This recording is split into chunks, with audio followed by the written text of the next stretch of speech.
Hi guys, this is the last video for nose ENT. So we'll be covering the surgical procedures of the nose.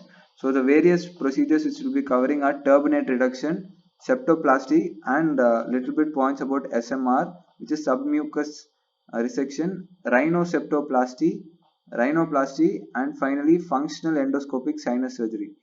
So we'll talk in detail about septoplasty and functional endoscopic sinus surgery. Others will just tell the important points. So the turbinate reduction in case of deviated nasal septum. So in case of hypertrophy turbinates, the size of the turbinate can be reduced by using this procedure. So it's as simple as that. It's minimally invasive compared to others. So septoplasty, the main indication for septoplasty is your septal deviation and epistaxis due to septal spur. It's minimally invasive and it replaces only the damaged part of the nasal septum and there's no damage to the nasal mucosa usually. But due to this, there is recurrence of the disease which is possible. So before you move any further, you need to know something about SMR, which is a older strategy where it is more invasive, but it completely clears up the disease.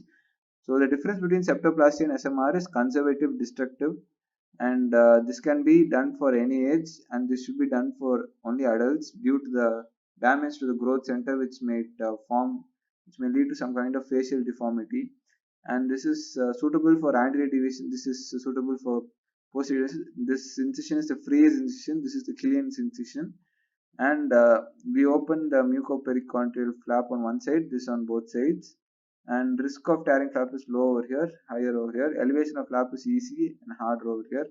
Risk of septal perforation is high and septal hematoma is high in SMR, and cosmetic deformity and complications are common in SMR. So all those reasons favor septoplasty, and the only thing which is good is it's conservative and removes only the damaged part.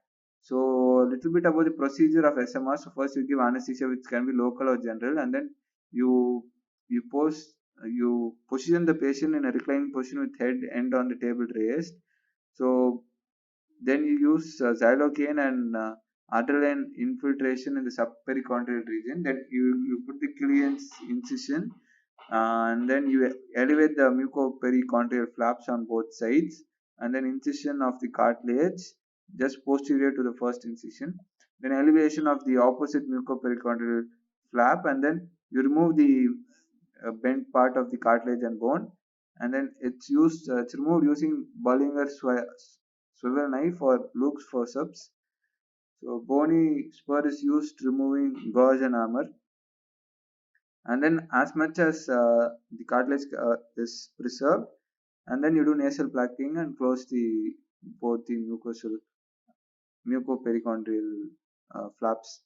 So the complications of SMR are bleeding, septal hematoma, then septal perforation, septal abscess, depression of bridge, retraction of columella, Seneca, flapping septum, then infection of middle ear, CSF rhinorrhea. All these are complications of SMR. And about septoplasty, you do the same thing. So you use Freer's incision, unilateral hemitransfixion incision at the caudal border of the septum.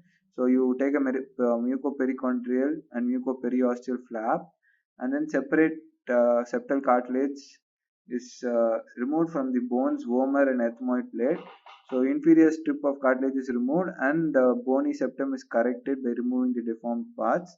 And then minor cartilages are corrected by crisscross incision, which breaks the cartilage, and then finally you do nasal packing.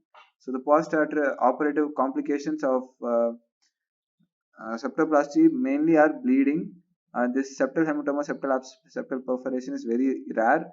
Damage to surrounding structure, depression of bridge, same thing as the SMR.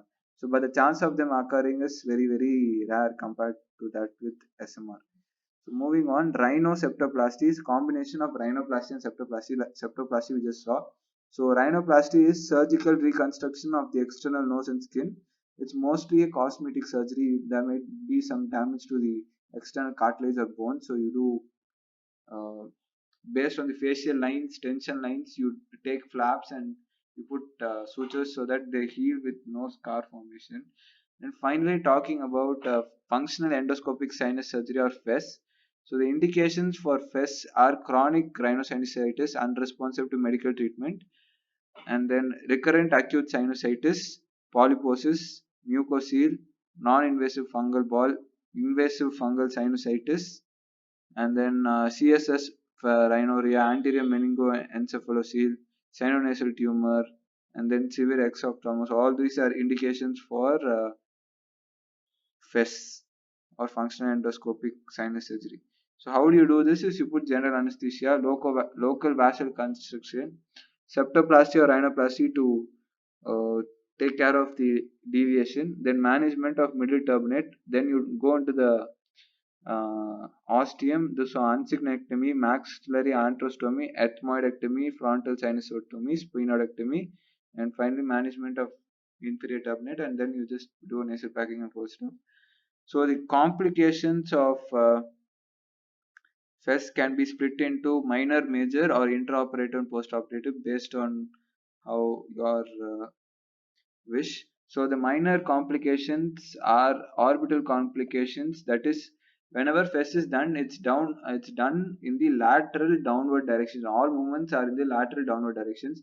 Any superior or lateral movements will lead to complications. So superior will enter the cranial cavity, and medially you will enter into the orbit. So the orbital complications are orbital emphysema, orbital ecchymosis, laryngolacrimal duct injury. So you will have epiphora. So disturbance in olfaction, dental pain, lip pain, or numbness. So the major complications are your orbital hematoma or optic nerve injury, and then CSF fistula or brain laceration hemorrhage due to damage to ethmoid arteries, internal carotid, cavernous sinus fistula, sphenopalatine arteries. All of those are major complications. So splitting into intraoperative and postoperative. So intraoperative is bleeding, fat herniation, CSF leak, retroorbital hemorrhage, medial rectus damage, and optic nerve damage.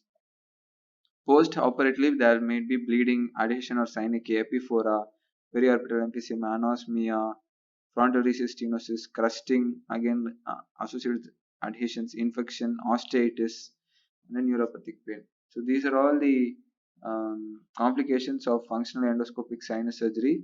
And the factors which you need to do to avoid complications are proper use of nasal endoscope, true cut instrument.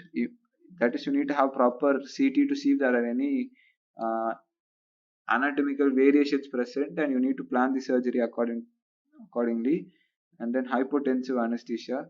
So usually complications are common in revision FES and surgery for nasal polyposis if you do it without actually shrinking the polyps, and then type 3 carrier skull base, and then anatomical variants like asymmetrically low lying ethmoid roof. So those will cause complications while we do FES. So this is a very short video. So that is all about the surgical procedures of the nose, and with this we end up with ENT nose topic. We'll be moving on to throat from tomorrow.